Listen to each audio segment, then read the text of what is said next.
예.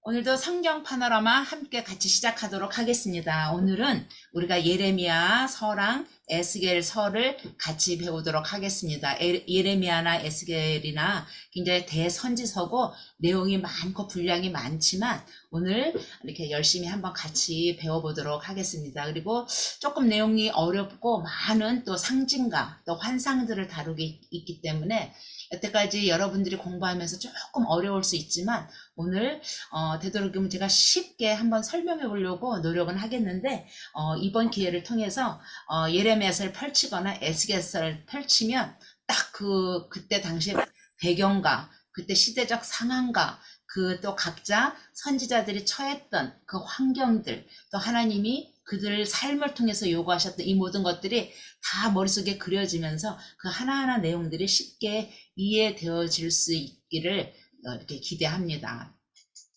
우리 이제 지난주에 유다가 멸망하는 그 마지막 그 역사 부분을 우리가 배웠습니다. 그러면서 바벨론은 명실공히 전 세계를 장악한 제국의 시대를 열고 있습니다. 유다가 BC 586년에 망했으니까, 그러니까 BC 6세기경에 이 당대의 시대로 봤을 때 바벨론이 그 점령한 이거 레이저 켤게요. 바벨론이 점령한 이 모든 땅은 바로 전 세계를 점령한 것이고 그들이 정말로 그 명실공히 바벨의 꿈을 이루고 정말 바벨탑에 꿈이 실현된 듯한 그 제국 시대를 열었던 것이 바로 이 시대의 당대의 모습이었습니다. 오늘 우리가 이 두 지역을 방문하려고 합니다. 아직 예루살렘이 멸망하는 그 가정 가운데 활약했던 예레미야 선지서를 봐야 되기 때문에 오늘 그 유다 지역과 또 이 바벨론 포로로 잡혀갔던 그 바벨론 포로지, 그발 강가, 그 바벨론 포로 거민촌의 그 변두리 지역에 있었던 그 지역을 오늘 우리가 방문해 볼 것이고 두 사람에게 우리가 또 이렇게 포커스를 주려고 합니다. 한 명은 예레미야, 한 명은 에스겔을 만나보도록 하겠습니다. 자, 지난주에 요시야 왕이 죽고 23년간 유다가 멸망하기까지 굉장히 혼전의 시간이 계속되는 것을 우리가 같이 배웠습니다. 이게 어떤 이 어두웠던 시대에 활약했던 비운의 두 선지자가 있는데 바로 예레미야와 에스겔이었고 에스겔도 다니엘도 동시대 사람이긴 하지만 다니엘의 메시지는 그 후반에 관련된 내용을 많이 메시지를 증거하고 있기 때문에 다니엘은 우리가 다음에 배우도록 하겠습니다. 그래서 예레미야랑 에스겔이 또 각자 지역은 틀리지만 동시대에 살아갔던 그 두 선지서를 보면서 바로 가장 참혹했던 시기에 이 선지자들이 증거해야 됐던 메시지 또한 굉장히 참혹했고 이들의 삶 또한 너무나 어렵고 고난에 찬 그런 삶을 살았던 정말로 젊은 제사장들의 아들이었던 이 젊은 청년부터 정말 4, 50년간 활약했던 이들의 비운의 삶 또한 함께 이렇게 접목시키면서 그들의 메시지를 한번 보려고 합니다. 자, 예레미야가 본토, 조국인 예루살렘 이 도성이 있는 유다에서 활약하고 있었고 유다의 멸망을 예언해야만 됐고 유다의 멸망을 지켜보면서 그의 사역이 마무리되어 가고 있었을 때 이제 포로로 끌려갔던 에스겔과 다니엘이 있는데 다니엘은 조금 이후에 등장을 하게도 그때 예레미야가 살아있을 동시대 에스겔이 포로지에 살고 있으면서 그 포로지에서 또한 에스겔은 하나님부터 받은 그 계시가 무엇이었는지 그래서 에스겔은 이 포로지에서 말씀을 증거했던 것이고 계시했던 것이고 예레미야는 이 본토 조국인 이 유다 내에서 말씀을 증거하는 것입니다. 그래서 오늘 두 명의 선지자와 두 개의 선지서를 같이 만나보도록 하겠습니다. 자, 이건 우리 지난주에 이제 이렇게 봤던 것처럼 마지막 요시아가 죽은 이후로 그의 아들들 손자가 왕위에 오르지만 요호아스랑 요호아기는 3개월 만에 이들의 왕위가 폐위당하고 요호아김과 시드기야가 각각 11년씩 치료하는 동안에 이때 예레미야 사역이 가장 본격적으로 사역이 되어지고 이때 많은 고난과 죽음의 위협 앞에 정말 그러면서도 계속 정말 피를 토하는 듯한 메시지를 증거했던 것이 바로 주 메인 그 시기가 요아김 시대랑 시드기야 이 마지막 왕, 또 멸망하는 그 가정 가운데 있었던 그 시드기야 왕 시대의 그 말씀을 증거하게 됩니다. 자, 예레미야 선지자의 주요 내용들을 보면 그 유다 왕국의 그 암흑기 시대에 살았던 비운의 선지자이고 가장 위대했던 선지자 중에 한 사람입니다. 그래서 예레미야서를 읽다 보면 그것이 이제 예레미야서가 굉장히 논리적이고 연대기적으로 굉장히 논리정연하게 기록되어 있다기보다는 설교가 나오고 어떤 왕 때 했던 여러 가지가 이렇게 뒤섞여서 나오는 그 한 사람의 자서전적 형태를 지닌 것이 예레미야 서입니다. 그래서 논리적이고 어떻게 보면 연대기적으로 서술되어 있는 것이 아니라 그 문체나 문맥을 보게 되면 굉장히 격정적이고 울분에 차 있고 그 심정이 참혹하고 때로는 멜랑콜리 어떻게 보면 막 그 우울감에 차 있고 그러면서 또 한편으로는 그 막 피를 토하는 듯한 호소 정말 그 절박한 호소문 같은 그런 어떤 문체, 문맥 그런 뉘앙스로 쓰여져 있는 것이 이제 예레미야 서입니다. 그래서 우리가 그냥 이렇게 예레미야서를 읽을 때는 그냥 밋밋해 보고 수많은 막 어떻게 타락 또 막 계속 멸망 그거에 대한 메시지가 나오는 것 같지만 그 이렇게 자세히 보면 그 예레미야서에서 거기에 보면 이 가슴이 막 함께 뭉클해지는 어떤 그런 부분들을 우리가 느낄 수가 있습니다. 어떤 선지자와 마찬가지로 다른 선지자와 마찬가지로 유다 백성들의 여호와 하나님을 떠난 그 배교와 그들이 우상 숭배하는 참혹한 영적인 그 간음의 형태들 그러면서 그 예배가 변질되고 도덕적 타락이 만연되어졌던 그 시대를 책망하고 이로 말미암아 하나님께서 이게 뭐랄까 심판을 할 수밖에 없는 그런 메시지가 예레미야 선지서에도 줄을 이루고 나가고 있습니다. 예레미야는 40년 동안 그의 유다 멸망에 대한 예언을 하게도 가장 많이 유다 멸망을 또 지켜보면서 그 시대 한복판에서 노골적으로 예언했기 때문에 가장 많이 핍박을 받고 가장 많이 고난을 받았던 선지자가 바로 예레미야 선지자고 그래서 우리가 예레미야 선지자의 그 어떤 그 예명이 있잖아요. 눈물의 선지자라고. 그래서 그의 모든 예언의 메시지조차도 정말로 눈물 어린 호소 같기도 하고 절박한 정말 절규 같은 그런 메시지의 어떤 그런 분위기가 그 선지서에서 우리가 느낄 수가 있습니다. 자, 예레미야의 이제 그 소명을 받는 장면부터 우리가 이렇게 보도록 하겠는데 예레미야는 힐기야의 제사장 아들로 태어납니다. 그가 20대 초반 22살 그 젊은 청년일 때 하나님의 음성을 듣습니다. 예레미야야. 하나님의 음성이 네가 이 세상에 태어나기 전에 너를 이미 알았고 너를 구별하였더라고 얘기를 해요. 무엇으로? 열방의 선지자로 세우기 위해서 너를 따로 구분해 놓았느냐고 하나님의 그런 음성을 듣게 됩니다. 예레미야가 완강히 거부해요. 여호와여, 저는 아이입니다. 어린 청년, 10대를 간 넘긴 어린 청년이고 아무 그런 어떤 놀라운 그런 계시의 말씀을 증거할 수 있는 그런 사람이 아니라고 하면서 여호와의 그 서명을 거절하죠. 그런데 하나님께서 다시 여호와를 찾아오십니다. 걱정하지 마라. 내가 너를 누구에게 보내든지 너는 가서 내 말을 전하라. 그리고 두려워하지 마라. 그리고 내가 너와 함께 할 것이고 너를 구원하겠노라고.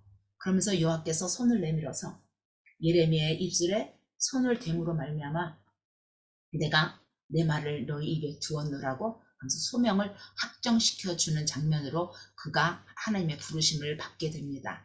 자, 이 멸망에 가는 유다 말기 부분에 어떻게 보면은 그 희망에 찬 메시지를 증거하는 것이 아니라 이 나라는 멸망할 수밖에 없어. 바벨론에 항복해야 돼. 항복해야 되는 것이 고통을 줄이고 그리고 그의 멍해를 우리는 받을 수밖에 없는 이런 어떤 암울하고 절망적인 메시지를 증거하다 보니까 예레미야는 어느 선지자보다도 많은 고통을 받게 되고 핍박을 받게 되고 동족으로부터 죽음의 위협을 끊임없이 전생에 동안 받게 되는 것이 그의 삶의 대부분입니다. 그러면서도 그의 내적인 목적이 극심해지기 시작을 해요. 하나님의 이런 증거하라고 하는 계시의 말씀을 증거하지만 정말로 하나님 이것이 옳은 것입니까? 그리고 고통을 호소할 때마다 하나님께서는 이 고통이 이것이 끝이 아니노라고 말씀하시는 그런 것들을 보면서 그가 내적인 고통을 하나님 앞에 호소하는 장면이 막 나와요. 하나님 정말로 내 생명을 이젠 거둬가 주십시오. 제가 이제 참을 수 없겠나이다 라고 하는 그런 호소부터 해서 여러 부분이 이렇게 나오는 것들을 이게 선지서 중간중간에 우리가 볼 수가 있습니다. 그래서 이제 그 예레미야를 통해서 말씀하신 계시가 무엇인지 우리가 조금 더 구체적으로 이렇게 보도록 하겠습니다. 그러면서 하나님께서 예레미야를 부르시면서 예레미야에게 한 가지 질문을 합니다. 네가 무엇을 보느냐? 무엇을 보느냐? 하나님께서 그에게 보여주신 환상이 있습니다. 자, 예레미야가 말을 하죠. 저기 북쪽으로부터 기울어져 있는 그리고 그런 그 끓는 그런 항아리를 보게 됩니다. 북쪽에 있는데 북쪽에서 기울어진 항아리가 이게 끓고 있는 항아리인데 뭐가 이 쏟아져 내려오고 있는 그 환상을 보게 된다라고 얘기를 하게 되죠. 그러면서 하나님께서 또 묻습니다. 네가 또 무엇을 보느냐? 여호와 하나님께 예레미야가 말을 하죠. 자, 싹이 난 살구꽃, 살구나무를 봅니다. 그러면서 이것이 이제 예레미야가 증거해야 될 그 메시지의 메인 핵심입니다. 이 북쪽은 그때 바벨론이 유다로 봤을 때는 북쪽에 위치해 있잖아요. 그 바벨론이 이미 북쪽에서 기울어져서 이 끓는 가마가 쏟아져 내려오는 것은 뭐냐면 바로 바벨론으로부터 완전히 정복당하고 그들로부터 완전히 핍박을 당하고 그들로부터 완전히 이제 쓸어버리게 될 것이라는 그런 어떤 멸망에 대한 메시지와 그렇지만 살구나무에 꽃이 피고 싹이 나듯이 하나님께서는 다시 회복하실 것이고 하나님께서는 다시 구원하실 것이고 하나님께서는 다시 돌이킬 것이라고 하는 그 희망과 소망의 메시지를 이 예레미야를 통해서 증거하게 되는 이 그의 계시의 핵심을 하나님께서 이런 환상을 보여주시면서 시작하게 됩니다. 이 불의한 시대에 정말로 어떻게 보면 우울감에 찬 이렇게 서 있었던 이 젊은 이 제사장에게 하나님께서 이런 메시지를 보여주는 것이죠. 그러면서 하나님께서 말씀하시기를 뽑아내고 파괴하고 또한 건설하고 심게 하겠노라고 하는 것입니다. 정말 무엇을 뽑아내는 것인지 무엇을 무너뜨리는 것인지 그리고 무엇을 다시 세우고 무엇을 심을 것인지에 대한 메시지가 이제 50몇 장, 53, 4장에 걸쳐서 증거되어지는 그의 메시지가 되는 것입니다. 이 성경을 읽으면서 예레미야서를 읽으면서 하나님께서 우리에게 만약에 너는 무엇을 보느냐라고 묻는다면 이 시대, 이 동시대를 살아가는 너희들, 내 이름을 부르는 너희는 무엇을 보느냐? 믿는 자라 하지만 믿는 사람들의 반응과 여러 시대 상황을 보면서 너희가 보는 것은 무엇이냐라고 묻는다면 우리는 어떻게 대답하는지 그 답을 같이 예레미야서를 보면서 좀 찾았으면 좋겠습니다. 자, 이런 메시지 때문에 아까도 얘기했듯이 예레미야는 엄청난 고난을 받게 돼요. 그러면서 하나님께서 예레미야를 통해서 증거하시고자 하는 그 유다 멸망이 가져오는 참혹한 현실, 참혹한 상황을 완전히 어떻게 보면 그 오브젝션 에듀케이션, 오브젝션 레슨, 어떤 실물, 어떤 그 교육처럼 백성들에게 보여주기 위해서 그의 전 삶을 통해서 사용하십니다. 그것 가운데 첫 번째가 뭐냐면 예레미야에게 결혼을 하지 못하도록 해요. 그래서 예레미야는 평생 결혼을 하지 못하고 독신으로 살게 됩니다. 그러면서 그는 사회적인 모임에 참여하고 사람들과 연대관계 갖는 모든 권한도 완전히 박탈당한 모습으로 살게 돼요. 그리고 오직 그의 주변에는 그를 해치려고 하는 사람들로 득실거리고 그의 삶은 고난의 계속적인 연속인 그런 것들을 보여줌으로 말미암아 유다 백성들, 유다 전체가 당하는 고통이 얼마나 극심하고 힘든지를 그의 전 생애를 통해서 또 이렇게 어떤 행위적 계시, 어떤 그 삶의 그 메시지 계시를 증거하게 합니다. 예레미야 선지자는 그 고향이 예루살렘에서 조금 떨어져 있는 아나돗인데 그 고향 사람들로부터도 엄청난 핍박을 받게 돼요.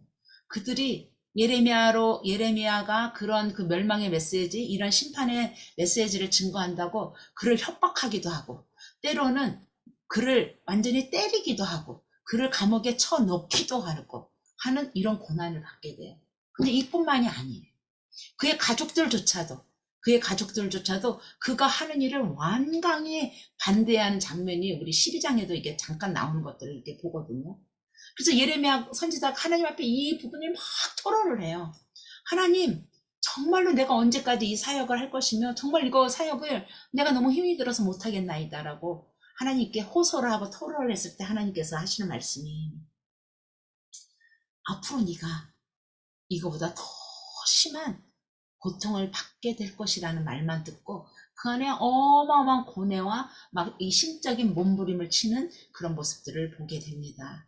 그러면서 지난주에도 잠깐 언급했지만 요아김 시대에 이레미야가 본격적으로 왕궁에서 본격적으로 요아김의 그 어리석은 면을 질타하면서 마치 그냥 그 사막의 낙태 어떤 낙타한 아기 같다는 어떤 표현을 해가면서까지 질타하면서 유다가 나가야 할 방향을 말을 하지만 요아김은 그의 말을 듣는 것이 아니라 오히려 그를 체포하려고 했고 그의 그 선지서를 다 태워버리고 찢어버리는 그런 것들을 이렇게 하는 것들을 보게 됩니다. 자, 이게 조금 잠깐 우리가 또 정리를 하게 되면 예레미야 선지자는 제사장이었기 때문에 성전에서 이렇게 설교하는 것이 나오는데 전체에 걸쳐서 한 12편의 설교가 나와요. 그래서 설교가 나왔다가 요아김이 핍박했던 장면들이 나왔다가 동족인 다른 사람들 핍박하는 장면이 나오고 또 거짓 선지자들과 제사장들과 방백들이 그를 죽이려고 또 이렇게 막 감옥에 놓고 우물에 쳐놓고 하는 여러 장면들이 이렇게 뒤섞여 나오거든요. 그래서 그것이 어떻게 보면 시간적 순서대로 쫙 이렇게 나오지 않아서 조금 헷갈리긴 하지만은 여러분들이 그냥 예레미야 선지서 읽을 때 이런 장면 지금은 성전에서 설교하는 장면이구나 이런 것들을 전체 감안하면서 이렇게 좀 보시면 됩니다. 그런데 이제 그 가운데 가장 핵심이 되는 메시지 중에 하나가 뭐냐면 그 유다 나라에 만연되어 있던 잘못된 신앙관, 잘못된 구원관이 뭐냐면은 그들은 이 도덕적으로 악행을 범하고 사회적인 어떤 불의와 사회적인 어떤 제약이 가득한 거와는 상관없이 그들은 예물을 가지고 성전에서 예식을 드리고 우리가 제사를 드렸기 때문에 우리는 구원을 얻었다라는 거예요. 여호와 하나님께서 절대로 우리는 망하게 하지 않는다는 거예요. 망하게 하지 절대로 않는다는 근거가 뭐냐면 우리는 예루살렘 도성은 하나님의 도성이고 이 도성 안에는 하나님의 성전이 있다라는 거예요. 성전에서 예배를 드리고 성전 안에는 언약궤가 있고 우리는 할례받은 민족이고 하나님이 주신 율법을 지키면서 각종 제사, 각종 예식이 행해주고 있는 그 성전이 있기 때문에 절대로 여호와 하나님께서 이 하나님의 도성을 절대로 망하게 하지 않을 거야 라고 하는 잘못된 구원관, 잘못된 성전관이 그 나라의 전체 팽배되고 있었던 거예요. 그렇게 된 이유가 뭐냐면 바로 거짓 선지자들이 단말만 하는 그 거짓 선지자의 그런 말들을 이렇게 저거 하고 이제 또 주어진 제도 안에서 기득권을 누리면서 살아가고 있는 잘못된 제사장들이 백성들을 그렇게 호도하고 잘못 인도함으로 말미암아 이들이 이런 그 잘못된 종교적 사고로 이들이 이런 모습에서 어떠한 그 제약을 책망하는 이 얘기를 해도 어느 누구도 듣지 않고 귀를 막고 그리고 그런 말을 하는 선지자들을 죽이려고 하는 것이 유다 사회에 있었던 그런 모습인 것이죠. 그래서 이런 그 제약을 책망하면서 예레미야의 그냥 막 이 뜨거운 메시지는 뭐냐면 바로 유다 멸망에 대한 메시지를 심도 있게 증거하는데 그 메시지를 심도 있게 증거하기 위해서 바로 여러 가지 그 환상과 여러 가지 하나님께서 주신 그 계시를 통해서 말씀해 주고 있습니다.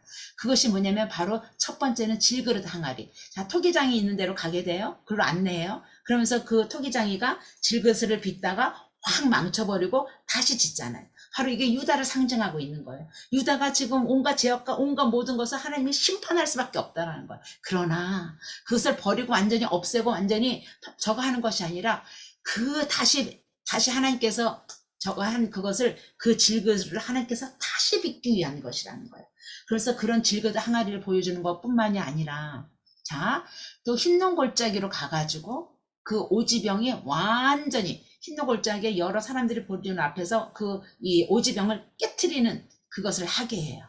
이것이 뭐냐면 하나님께서 유다와 예루살렘을 완전히 파괴시켜 버린다는 것을 사람들 앞에 직접적으로 보여주신 거.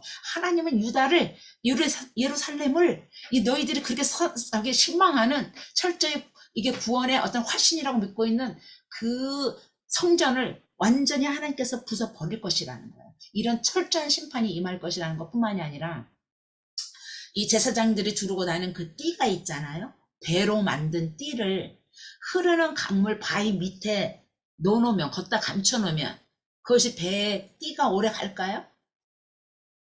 그 물 때문에 쉽게 썩고 완전히 썩어지잖아요. 금방 썩어지잖아요. 이것이 뭐냐면 바로 멸망의 시기가 이렇게 지금 임박하다는 거, 얼마 남지 않았다는 거예요. 그리고 유다는 마치 썩어버리는 이 배띠와 같은 상황이라는 거예요. 그래서 이런 것들이 나오면 예레미야가 유다 멸망을 증거할 수밖에 없어서 이런 상징적인 여러한 것들을 보여주시고 실제 백성들 앞에서 시범을 보이고 그래서 하는 이것들이구나 라고 이렇게 얘기하면 여러분들이 이해가 되면서 바로 모든 것들이 딱 이 유다 멸망, 유다의 마지막 그 온 사회가 불의와 어떻게 보면 그 혼란으로 거듭됐던 그 유다 말기의 그 시간대로 탁탁 흘리게 되면 이 이제 성경의 내용과 성경의 이 모든 상황들이 쫙 이제 내 안에 싹 들어오는 어떤 그런 것이 좀 있겠죠. 자, 또는 이것뿐만이 아니죠. 아까도 이제 잠깐 설명을 하게 했지만 예레미야 선지자가 처음에 사역을 시작하면서 소명을 받았을 때 하나님께서 보여주신 것이 끓는 가마였어요. 끓는 가마가 바로 북쪽에서 기울어진 바로 바벨론으로부터 이제 멸망당하고 바벨론 적군이 이미 침패 들어와서 유다를 완전히 짓밟을 것이라는 것이 바로 이게 사역 그 계시의 메인 메시지인데 이런 메시지를 증거하자. 아까도 이게 언급했듯이 여호와김 시대 그가 기록한 모든 선지서의 기록물들을 다 압수해 오도록 해요. 그래서 다 압수해 와서 여호와김 왕이 직접 칼을 들고 그 두루마리를 촉촉 이게 잘라요. 칼로 잘라 찢어요. 그리고는 바로 왕궁에서 보는 앞에서 그걸 두루마리를 다 태워버리잖아요. 그래서 나중에 이 예레미야는 자기 비서이자 서기관이었던 바룩을 통해서 다시 말씀을 기록하게 하고 바룩을 통해서 계속 이어지는 그의 계시의 메시지를 증거하게 됩니다. 바로 이럴 때 이 예레미야가 쓴 이 선지서 이 두루마리만 앞세우라고 한 건 아니었겠죠. 바로 예레미야도 체포해 오라고 했어요. 그래서 예레미야가 바로 이 체포 명령 소식을 듣고 옷도 입지 못한 상태로 알몸으로 벌거벗은 채로 도망가는 그런 그 형편까지 취하게 돼요. 그리고는 예레미야는 이제 제사장이지만 성전에서 설교하고 성전에서 출입할 수 있는 것조차도 완전히 금지를 당하는 그런 상황에 이렇게 이제 저거 하게 되죠. 그런데 더 기가 막힌 것은 그 당대 여러 방백들, 어떤 그 왕궁의 대신들, 제사장들, 특히 하나님과 같은 거짓 선지자들이 그를 죽이려고 끊임없이 모반하고 끊임없이 그를 추적하고 다녀요. 그래서 그 예레미야 선지자를 이 진흙이 가득하고 이 습기가 가득한 우물에 쳐 넣어버려요. 그래서 지금 여기가 우물 안에 갇혀서 우물에 떨어뜨려서 우물 밑바닥에 그 습하고 진흙이 가득한 이게 표현에 그렇게 나오거든요. 그곳에서 예레미야가 갇혀 있는 장면입니다. 그러면서도 하나님께서 주신 계시 말씀을 이 속에서도 보게 돼요. 그러나 하나님께서는 그들과의 약속을 하나님께서는 잊지 않으신다라는 거예요. 그런데 그 하나님께서는 새 언약을 다시 주시겠다라는 거예요. 하나님의 언약은 변함이 없는데 이제는 그 언약이 이제 예식 가운데 어떤 돌판 가운데 있는 것이 아니라 이 그들의 마음 가운데 새겨지는 새 언약을 다시 하나님께서 맺으실 것이고 그의 율법을 그의 율법을 그들의 마음 가운데 다시 기록하고 새겨 놓음으로 말미암아 다시 회복하고 언약 관계는 계속 지속되어질 것이라는 그 소망의 메시지를 이 속에서도 증거하는 것이 바로 예레미야 선지자였습니다. 자, 이뿐만이 아니라 여호와 김시대에 이런 고통을 받았다면 시드기야가 통치하는 시대에도 말할 수 없는 고통은 더욱더 가속화되어지기 시작하고 시드기야가 통치하는 11년 동안에는 그 메시지를 증거하는 그 이유 하나 때문에 더 극심한 더 많은 핍박을 받게 됩니다. 그래서 이게 하나하나 살펴보면 제가 이제 그림들을 다 찾았어요. 자, 이사야 선지자도 그 전에 그랬던 것처럼 예레미야 선지자도 이 멍에를 목에 둘러매고 온 유다와 예루살렘을 두루두루 돌아다니는 거예요. 이것은 뭐냐면 바벨론 왕 느부갓네살의 멍에를 유다가 피할 수 없다라는 거예요. 그 멍에를 우리가 짊어질 수밖에 없다라는 거예요. 그것이 이미 하나님께서 이 백성을 심판하시고자 했던 하나의 계획이라는 거예요. 그러면 그 하나님의 심판은 어떤 군사 전력, 이게 이 유다가 멸망한 것은 군사적으로 약해서 멸망한 것이 아니라 그들의 제약의 심판, 하나님의 언약을 배반한 심판, 하나님을 믿는 믿음에서 떠난 심판, 배교의 심판, 이 그들의 제약 불의에 대한 심판으로 바로 그 심판의 막대기로 바벨론을 사용해서 하신다는 메시지를 증거하면서 이 멍에를 메고 다녀요. 이것이 너무 꼴보기 싫은 거예요. 이 당대의 이 정권과 권력과 아부에서 그들과 불붙어 살아가는 여러 거짓 선지자들, 제사장들이 보기에는 너무, 그리고 왜 이런 심판의 메시지, 멸망의 메시지만 증거하느냐고 이 예레미야를 죽이려고 그들이 갖은 방법을 다 하는 거예요. 그 중에 대표적인 하나님 선지자가 와가지고 왜 너 이거 메고 다녀? 왜 저거 하면서 이를 막 질타하는 거예요. 그리고 이 멍에를 메고 있던 이것을 완전 목에서 낚아채가지고 거기서 바닥에 던져버리고 완전히 부러뜨려 버리면서 거기서 새로 만든 그 멍에를 만들어서 예레미야 목에 확 걸어버려요. 그러면서 제발 이런 거 전하지 말고, 그래서 네가 정 그렇다면 이 새로 만든 이 철 멍에나 두르고 다녀라 라고 하는 이런 어떤 폭언과 악담을 하게 되는 것이죠. 그런데 하나님의 예언대로 바로 하나니아는 바로 이렇게 죽게 되고, 하나니아가 이 거짓 선지자들 얘기하는 게 뭐냐면 이때 여호와긴이 왕이 오르자마자, 그러니까 시드기야 왕 바로 전이에요. 긴이 오르자마자 바벨론에 의해서 폐위당하잖아요. 그리고 3개월 만에 바벨론에 끌려가잖아요. 우리 지난주에 배운 것처럼 바벨론에 끌려갔는데 이 거짓 선지자들 하는 얘기는 뭐냐면, 아니야, 우리 멸망당하지 않아. 그 끌려갔던 왕이나 끌려갔던 수많은 방백들, 제사장들, 어떤 대장장이들, 수많은 우리 유다 백성들 2년 안에 돌아올 거야. 2년 안에 돌아올 거야. 그런데 저 멸망을 증거하는 저 예레미야 저놈 우리가 가만둘 수 없어 라고 하는 것이 끊임없이 죽음의 위협을 받았던 그 예레미야하고 이 당대의 분위기가 그랬다라는 거예요. 그런데 여기에 많은 제사장들이나 많은 사람들이 이 시대의 어떤 불의를 보는 것이 아니라 뭔가 우리는 괜찮을걸? 안전할걸? 멸망하지 않을걸? 거기에 다 백성들이 마음이 저가고, 그러니까 시대를 정확히 못 보게 하는 것이죠.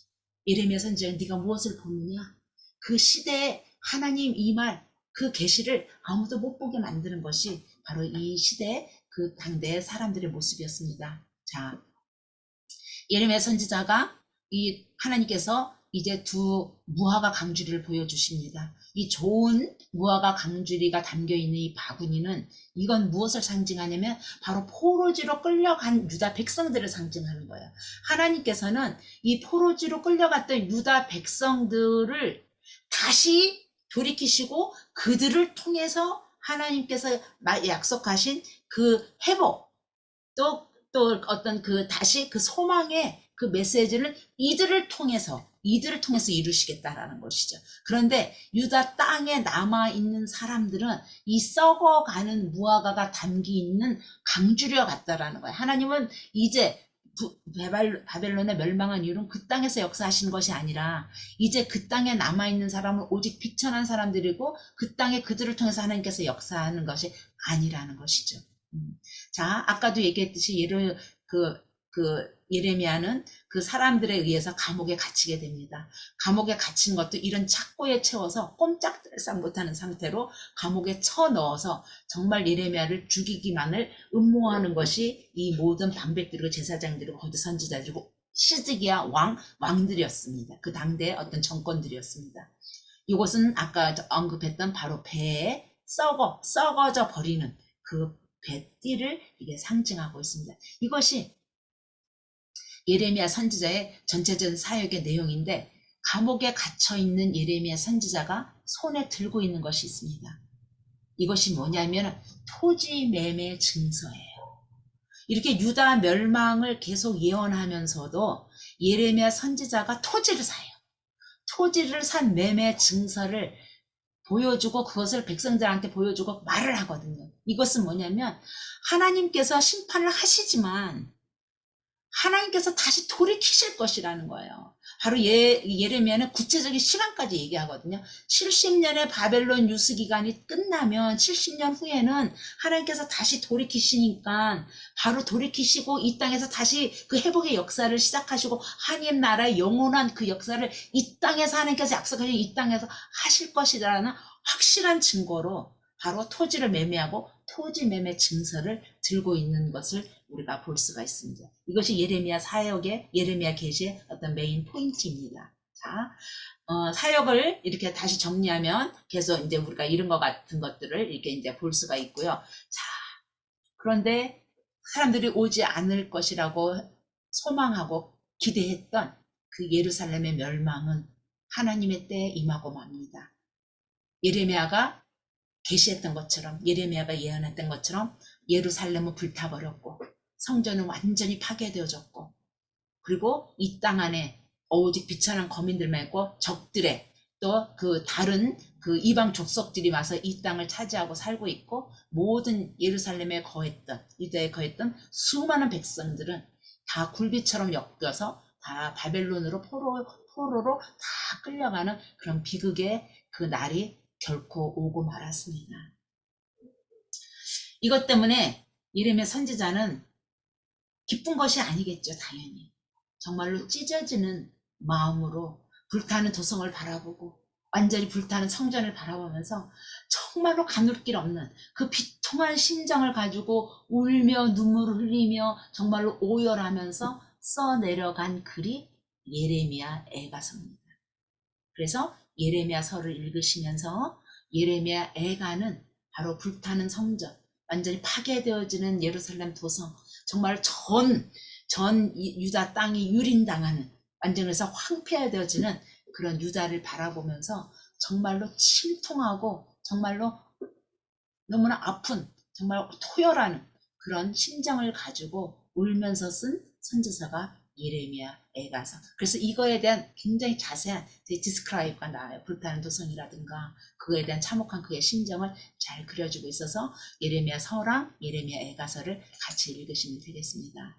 자, 바벨론에 대한 심판의 예언을, 그렇지만 그런 바벨론은 결국 멸망한다라는 그런 예언이 예레미야서도 나오고 그 예언대로 이루어지죠. 우리가 다 읽을 수는 없고 시간이 또 많이 가니까 제가 그냥 하나만 읽을게요. 말하기를 바벨론이 나의 재난 때문에 이같이 몰락하여 다시 일어서지 못하리니 그들이 피폐하리라 하니라. 예레미야의 끝나니까, 그러니까 예레미야서 이게 뒷부분의 장에 나오는 건데, 예레미야가 지금 제 시간이 없어서 제가 다 읽지 않는데 바벨론 또한 어떻게 멸망할 것이고 그들이 완전히 해파되어지고 그들의 이름이, 그들의 왕이 더 이상 이어지지 않을 것이라는 그런 예언을 하게 되거든요. 그런데 그 예언도 정확하게 인류 역사 가운데 이루어지죠. 이 예레미야 그 예언을 마치고 정말로 바벨론은 아까도 얘기했듯이 정말 이 세계를 다 집어삼킨 것 같은, 마치 바벨탑의 그 꿈이 이루어진 것 같은 제국시대를 이루지만 90년밖에 가지 못해요. 느부갓네살이 죽은 이후에 그 나라는 멸망의 길로 가게 되고 90년의 그 짧은 역사를 정말로 잠깐 꽃피었다가 정말 흔적도 없이 사라지는 나라가 바벨론이고, 그 이후로 바벨론은 인류의 역사 가운데서도 완전히 없어져요. 그래서 이라크가 바벨론 이 대제국을 이뤘던 이들의 후예는 아니에요. 직접적인 후예는 아니에요. 그런데 그 땅에 한때 역사적인 제국으로 도도하게 또 제국을 잃었던 그 땅에서 발흥했던 그 나라가 바벨론이었을 뿐이지, 지금의 이라크가 바벨론의 직접적인 후예라고는 볼 수는 없지요. 그러나 이라크는 또 그런 그들의 역사적 그 어떤 큰 고대 역사에 대한 그 어떤 자부심과 저거를 가지고 있는 것은 사실입니다. 그러면서 예레미야가 계속적으로 많이 또 이렇게 예언한 것 중에 하나가 뭐냐면, 다시 회복과 소망의 메시지가 있기 때문에 그 부분 우리가 몇 가지만 보고 바로 이게 넘어갈게요. 바로 예레미야 선지자가 말한 것 중에 하나가 뭐냐면 남은 자, 여기도 남은 자 사상이 나와요. 이사야서에도 요엘서에도 그래서 많은 어떤 또 이렇게 많은 적에서 남은 자 사상이 있잖아요. 이 남은 자들이 결국 뭐냐면 포로지로 다 끌려가고 다 저거 하지만 포로지에서 포로 거민들 가운데 하나님께서 그래도 그 하나님을 경외하기를, 또 그 하나님을 저기 믿는 그 남은 자들, 경건한 자들, 경건한 무리들, 그 남은 자를 하나님께서 그들을 통해서 그런 그 회복의 역사를 이루신다라는 거예요. 근데 그 남은 자들은 누구냐? 다윗의 한 가지에서, 다윗에게서 한 의로운 가지를 일으킬 거라는 거예요. 다윗의 왕조 사람에서, 다윗의 계열에서 그의 어떤 그 어떤 족보를 통해서 하나님께서 궁극적인 회복할 그 마지막 메시아를 보내주실 것이라는 것이죠. 우린 결론을 알아요. 이분이 바로 예수님을 통해서 그것이 완성되어지고 또 이렇게 성취되어지는데, 바로 예레미야서에서도 이와 같은 예언의 메시지가 있습니다. 그리고 정확하게 예레미야 선지자가 예언한 게 뭐냐면 70년 동안 바벨론의 포로로 잡혀 있을 것이라는 거예요. 70년이 지나고 나면, 70년이 차면 하나님께서 다시 이곳으로 돌아오게 하고 유다 땅으로 돌아오게 할 것을 성취하실 것이라는 거예요. 그런데 거짓말처럼 이 예언이 그대로 이루어져요. 정말 정확하게 그러니까 예루살렘 성전이 완전히 완전히 불타버리고 완전히 예루살렘 설정이 완전히 무너진 때가 586년이거든요. 주전 586년이거든요. 그런데 포로지로 갔다 그 포로 거민들이 나중에 유다 땅으로 다시 귀환해서 와서 수르바벨 때, 이제 우리가 배울 건데, 수르바벨 때 성전이 세워졌던 그 완공된 때가 516년이에요. 그래서 성전이 완전히 파괴되어진 그 멸망과 다시 포로 거민이 돌아와서 귀환해서 다시 성전을 세운 그거를 기준으로 했을 때 완전히 70년 만에. 그래서 이 예레미야 선지자를 통해서 말씀하신 그 70년의 그 포로 귀환이 정확하게 나중에 역사적으로 이루어지는 것을 우리가 이렇게 볼 수가 있습니다. 그래서 이 말이 아예 구체적인 숫자까지도 나온다라는 거, 예레미야 25장과 29장에. 그러면서 예레미야의 또 이게 소망의 메시지 가운데 하나가 뭐냐면은, 그러나 그날 후에 내가 이스라엘 집과 맺을 언약은 이러하니, 이게 아까도 얘기했듯 새 언약이에요. 내가 나의 법을 그들의 속에 두며, 마음속에 두며 그들의 마음에 기록하여 나는 그들의 하나님이 되고 그들은 내 백성이 될 것이라.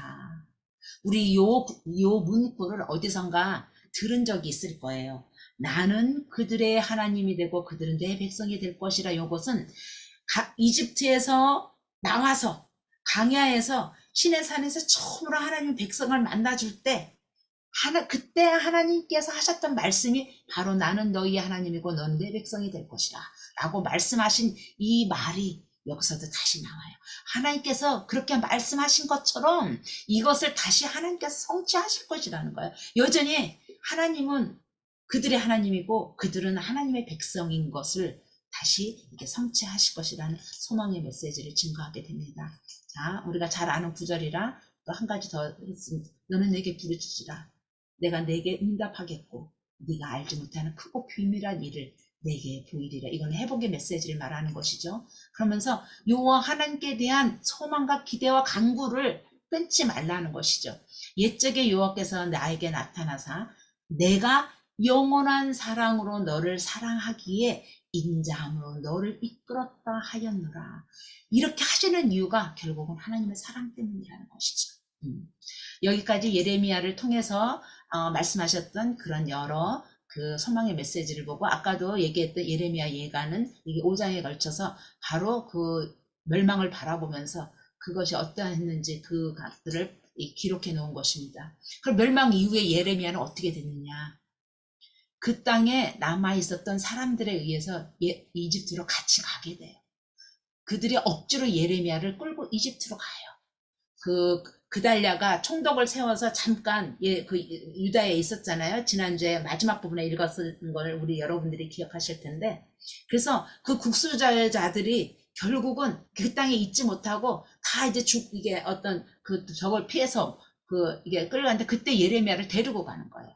그런데 기가 막힌 것은 뭐냐면, 이들이 이집트에 가서는 또 이집트의 신을 섬기는 거예요. 이사로 신을 섬기고 하늘의 여신이요, 그렇게 신을 섬기면서 거기에서 절망하며 막 거기에서 한탄하면서 예레미야가 그들을 향해서 메시지를 증거하는 마지막 모습이 그려지면서, 예레미야는 이집트에서 죽게 되고 그의 시신과 그의 흔적은 그 어디에서도 찾아볼 수가 없습니다. 그래서 그의 처음 생애는 이렇게 고난의 삶이었고, 그의 메시지는 정말로 죽음을 각오한 그런 그 메시지를 증거할 수밖에 없었던 정말 눈물의 선지자 예레미야 사역이 어땠었는지 우리가 한번 살펴보았습니다. 아까도 얘기했듯이 예레미야가 본국에서 이런 사역을 하고 있었을 때 에스겔이 2차로 이게 포로로 끌려갔을 때, 그때 예레미야 선지자가 제사장이 한 일원으로 끌려갔다고 얘기했습니다. 그때 바벨론에 있는 그 포로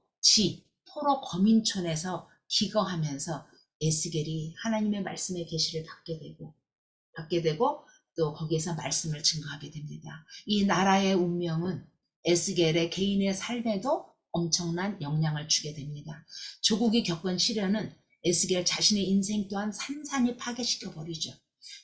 제사장 가문에 정말 그였지만은 포로로 끌려와서 수용소에서 거하면서 단지 한 명의 포로 거민일 뿐이에요. 그런데 하나님께서 그에게 하나님의 메시지를 증거하도록 하는 그런 사명을 부여하게 됩니다. 자, 선지자이면서 제사장이었던 이 에스겔은 70년 그 바벨론 포로지에서 이렇게 사역을 하게 되는데, 그 동시대에 사역했던 에스겔하고는 살짝 분위기가 좀 많이 틀려요. 그 예레미야가 굉장히 어떻게 보면 예루살렘 멸망에 대한 메시지를 그냥 절규하듯이 이렇게 증거하는 메시지를 전했다면, 에스겔은 포로지에서, 그리고 그 메시지를 증거하는 대상이 누구냐면은 그 포로지에 끌려와 있는 유다 포로 거민들이에요. 그들에게 전한 메시지는 뭐냐면 바로 그 유다 나라의 재건에 대한 메시지인 거예요.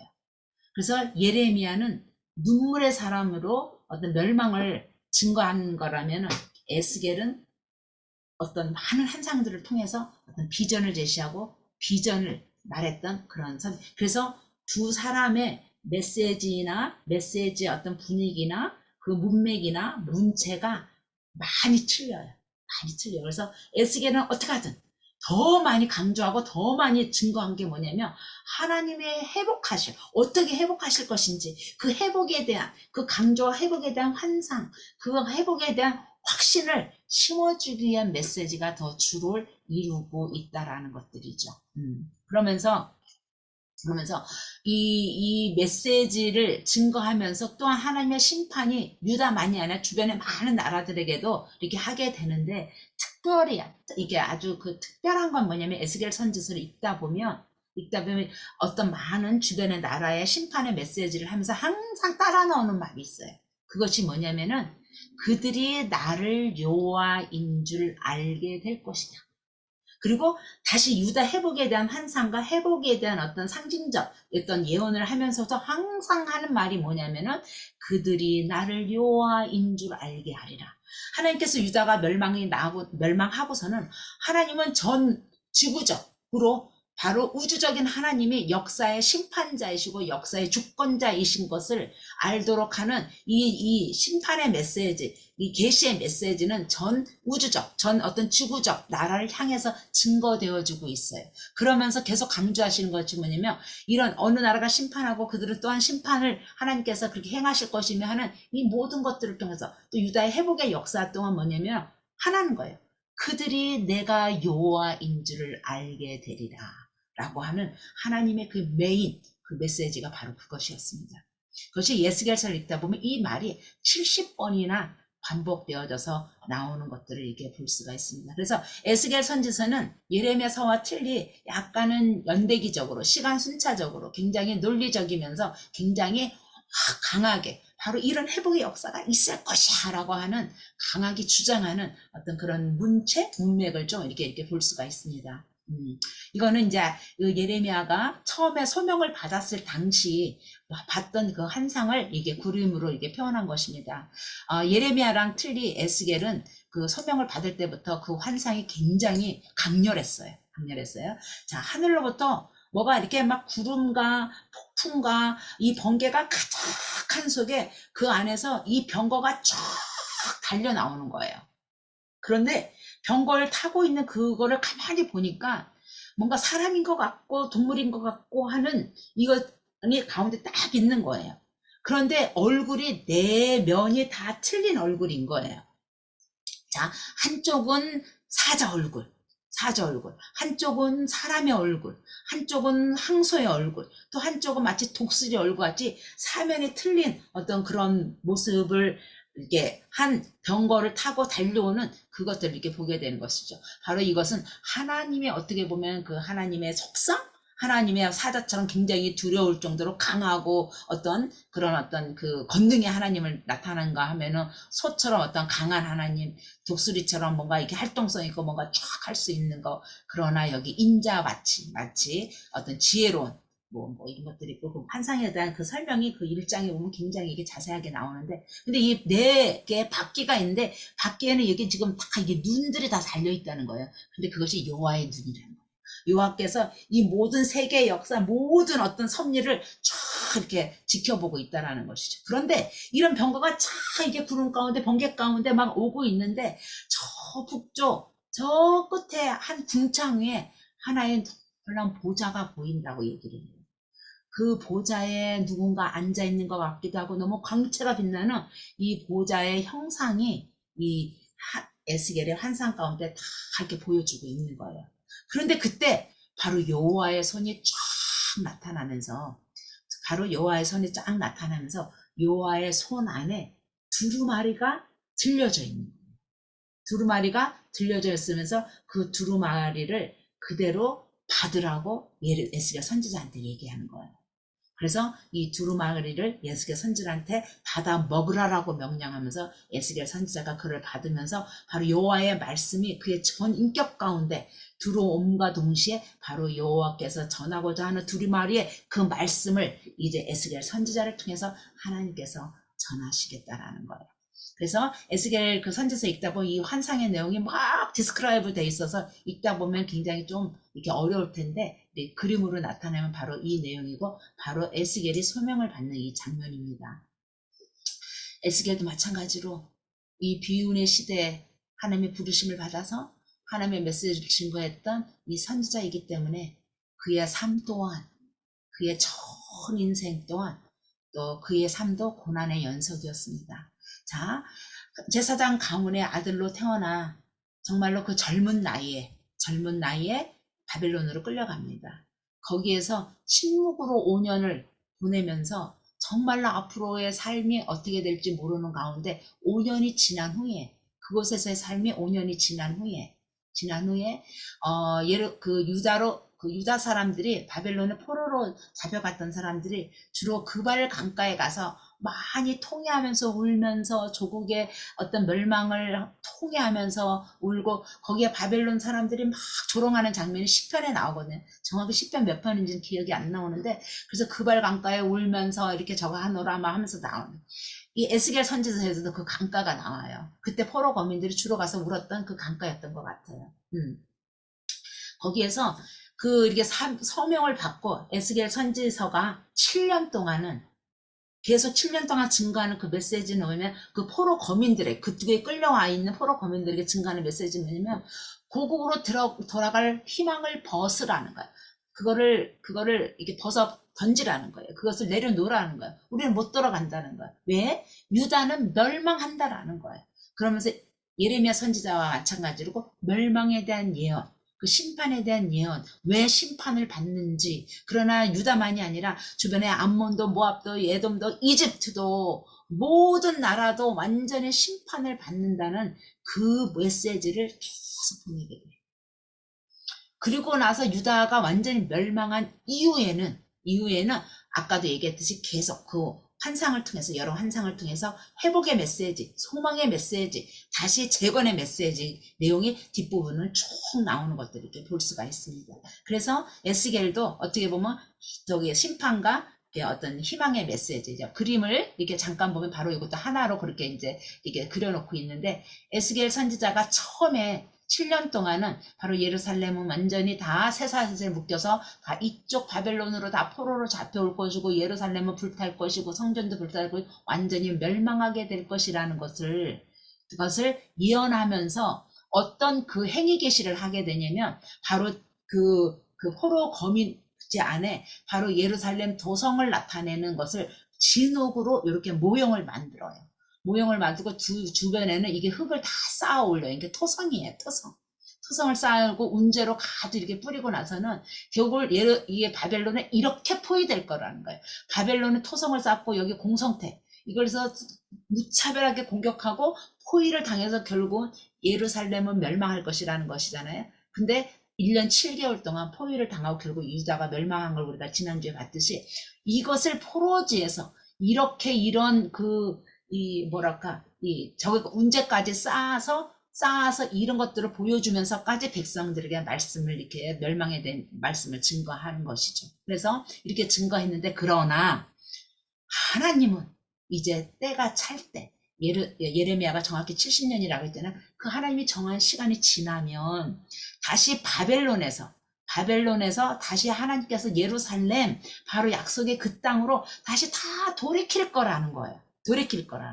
그런데 이 하나님께서 바로 바벨론으로 포로로 갔을 때 하나님은 이곳에 더 이상 있지 않고 다시 이쪽 동쪽으로 하나님이 옮기셨다라는 거예요. 이것이 이 환상 가운데 나오거든요. 바로 하나님이 이 바벨론, 이 포로지로 옮겨 오시는 것을 이렇게 말씀하시는데, 때가 차면 다시 하나님은 어디로 다시 옮기실 것이냐면은 예루살렘으로 옮기시는데, 이것을 확신을 보여주기 위해서 에스겔의 마른 뼈가 살아나는 환상이라든가, 온 성전 동편을 통해서 온 강물이 흘러나와 전체를 뒤덮는 이런 환상을 보여주면서, 하나님의 지팡이가, 안위의 지팡이가 바로 백성들을 돌이키게 할 것이라는 것이 에스겔의 메시지의 두 파트가 주요 메시지가 됩니다. 자, 그런데 이 멸망을 예언하기 위해서 에스겔은 이 고난의 시간을 갖게 됩니다. 왜냐면 그들은 계속 다른 선지자들이 많은 것처럼 우리가 2년 후에 돌아갈 수 있어, 거기서 계속 우리가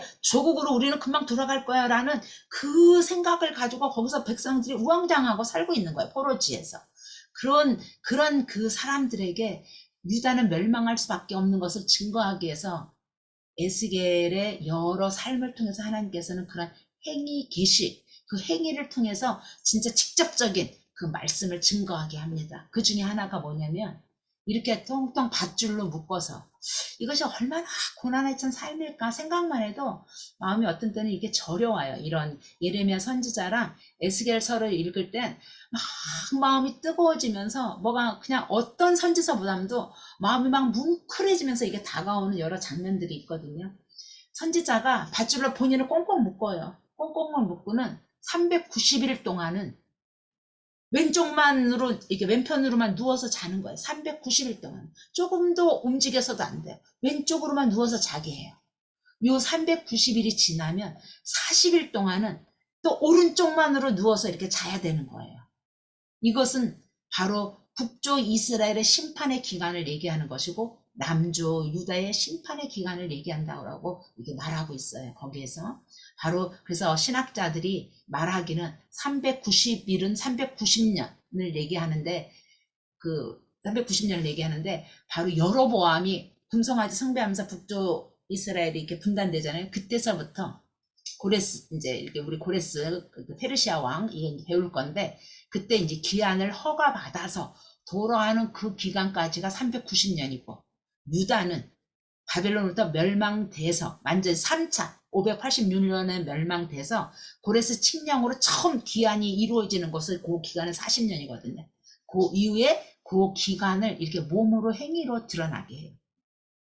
또 하나는 그 유다 남자가 머리를 자른다는 것은 굉장한 수치예요. 그런데 머리털을 잘라내게 해요. 그 머리털을 잘라서 세 등분으로 나누게 해요. 그 중에 3분의 1은 유다 백성들이 어떻게 죽을 것이냐면 다 굶주려서 죽는다는 거. 굶주려서 배고픔으로. 그리고 3분의 1은 전쟁으로 다 학살당해서 전쟁으로 다 죽는다는 거예요. 그리고 3분의 1은 그 어느 땅에도 거하지 못하고 다 흩어진다는 것이죠.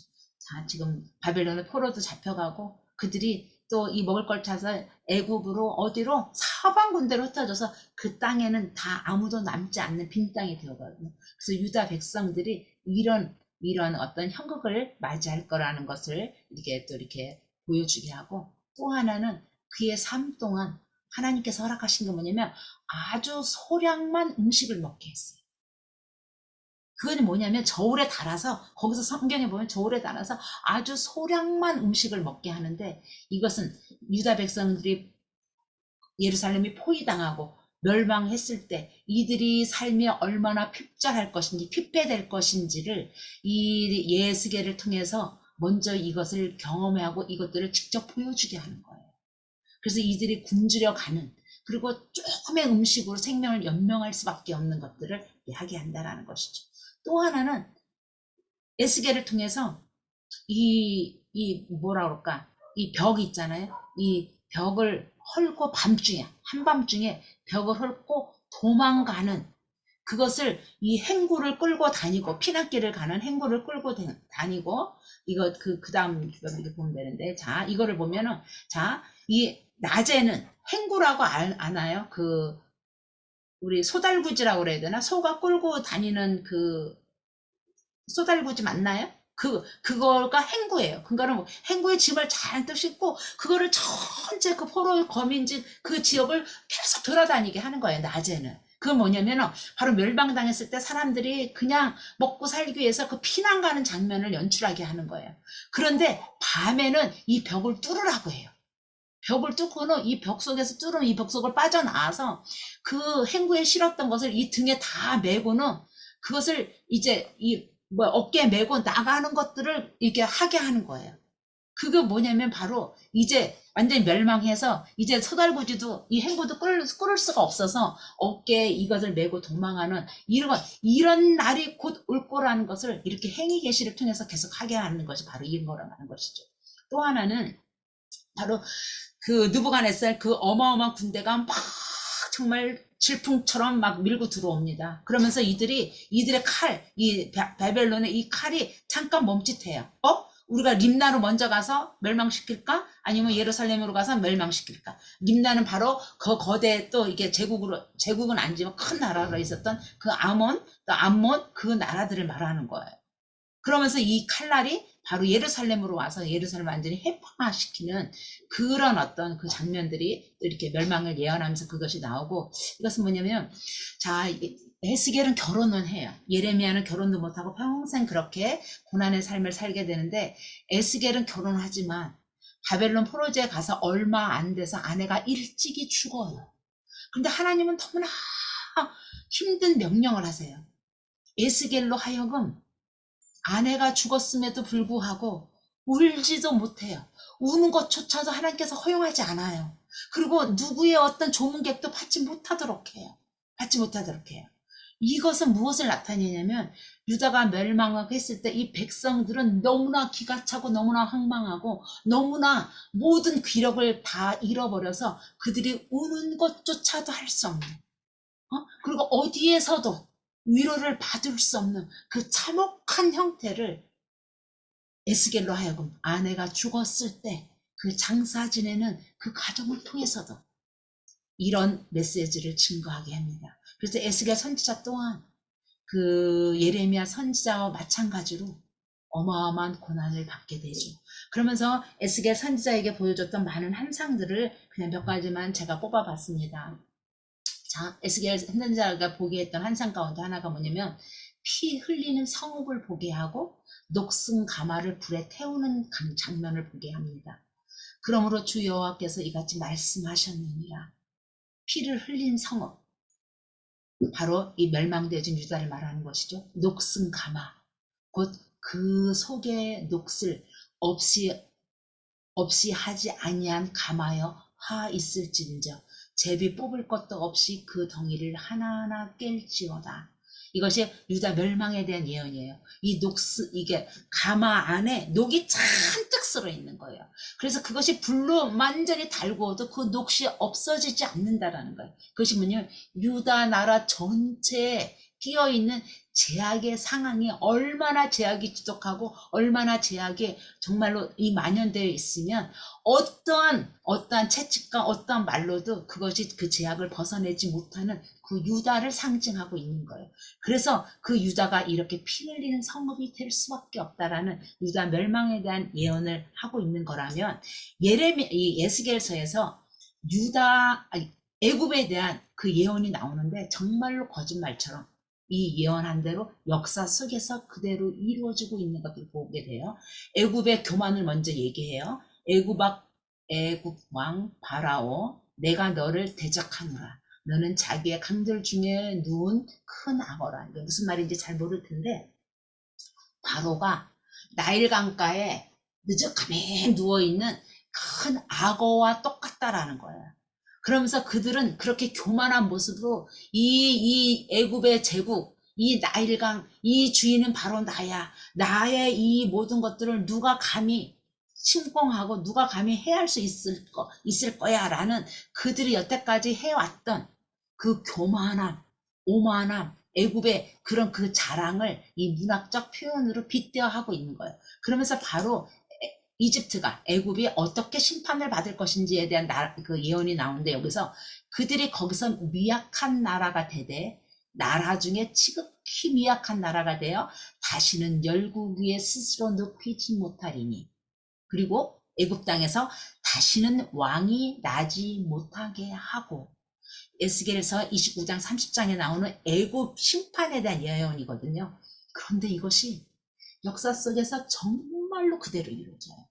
애굽은 바벨론으로부터 완전히 나중에 멸망당하잖아요. 그 이후로 이제 애굽의 왕조나 애굽의 나라는 사실상 없어져요. 독립국가는 없어져요.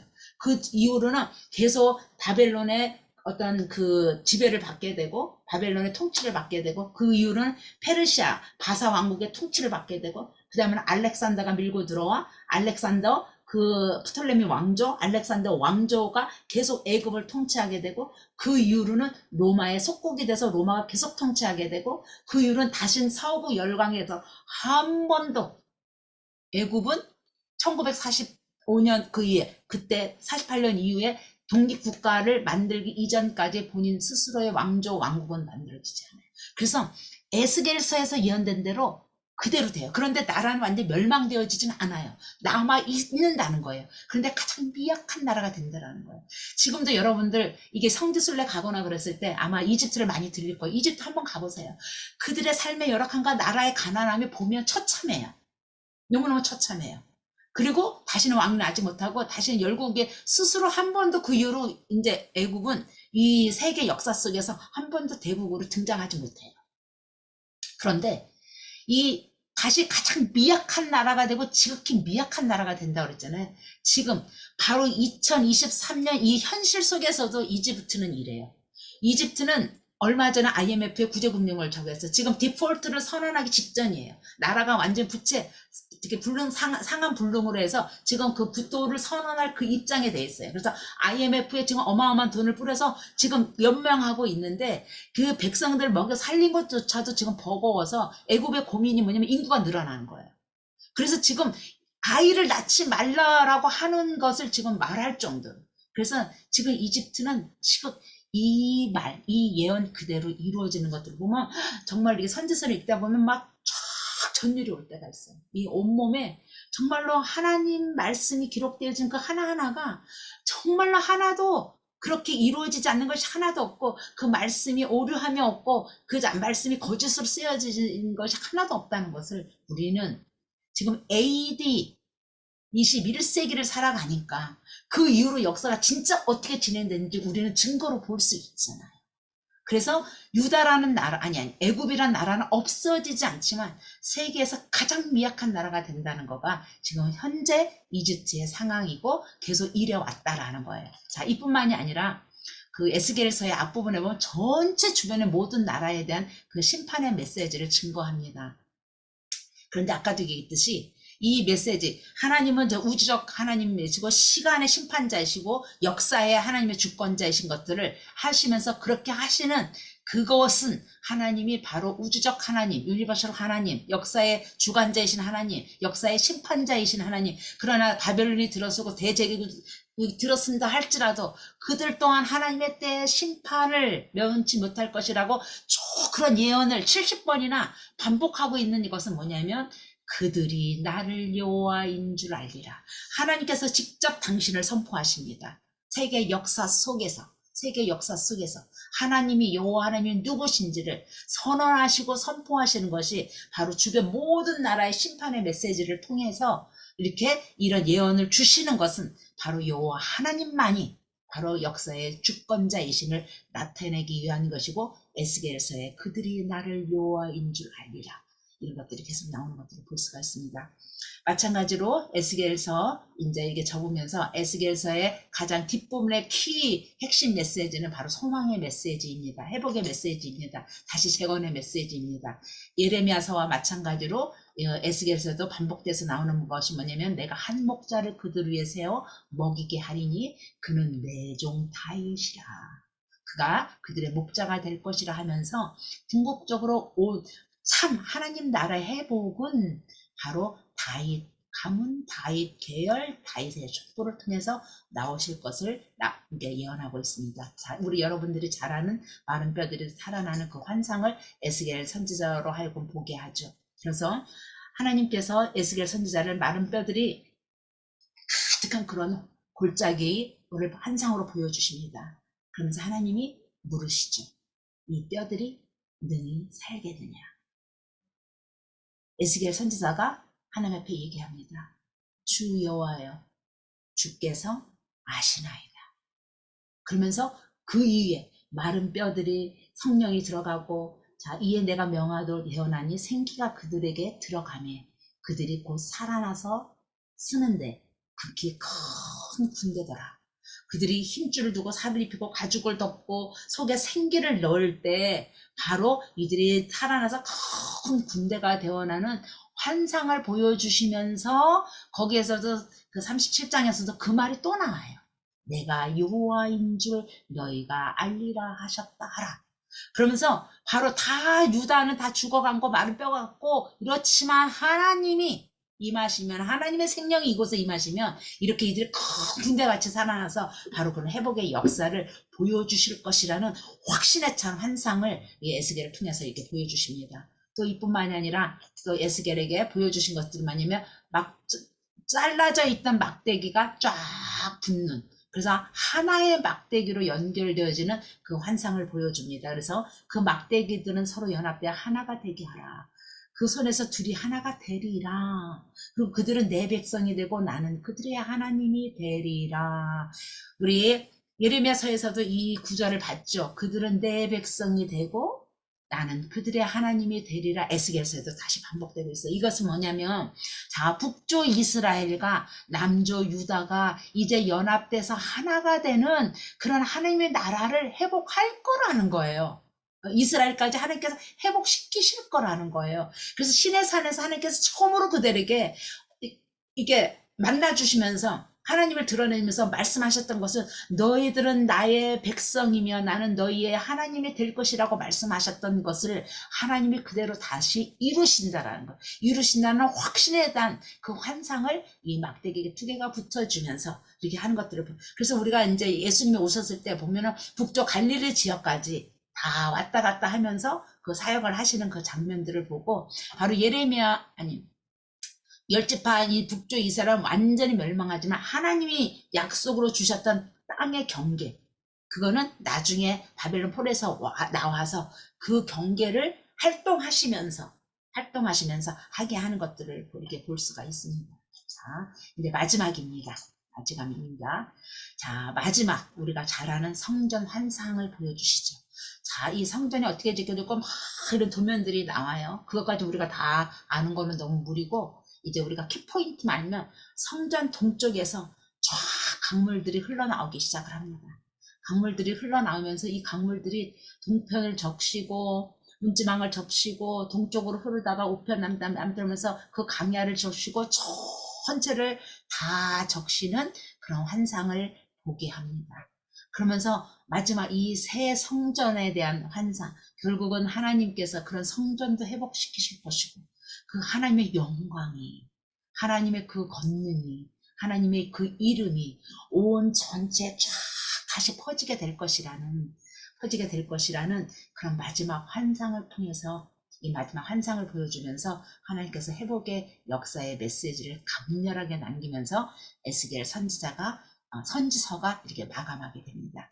에스겔 선지서에서 본 이 환상은 나중에 실질적으로 바벨론에서 포로로 잡혀갔던 사람 거민들을 다시 귀환해서 또 실질적인 유형적 그 성전으로 짓게 되고, 나중에 이 환상으로 통해서 보여준 이 성전은 요한계시록에 마지막 나오는 새 예루살렘과 새 성전으로 완결되어지는 모습으로 성경은 쫙 이어져가면서 끝이 납니다.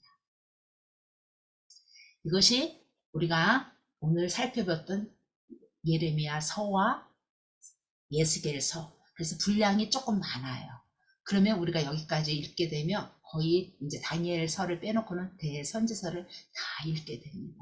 그래서 여러분들 조금 말이 어렵지만 이 오늘 설명 들은 것들을 쭉 생각하면서, 그리고 그 각 선지자가 받았던 그 메시지, 계시의 메시지의 핵심, 둘 다 같은 핵심이에요. 그죠? 멸망과 회복. 같은 메시지인데 두 선지자가 어떤 삶의 어떤 고난들을 통해서 이것을 그렇게 백성들에게 이렇게 증거해야만 됐는지, 이 전체 백그라운드를 보면서 한번 읽어보시면 조금 더 이해가 쉽지 않을까 합니다. 오늘은 여기까지 강의를 하도록 하겠습니다.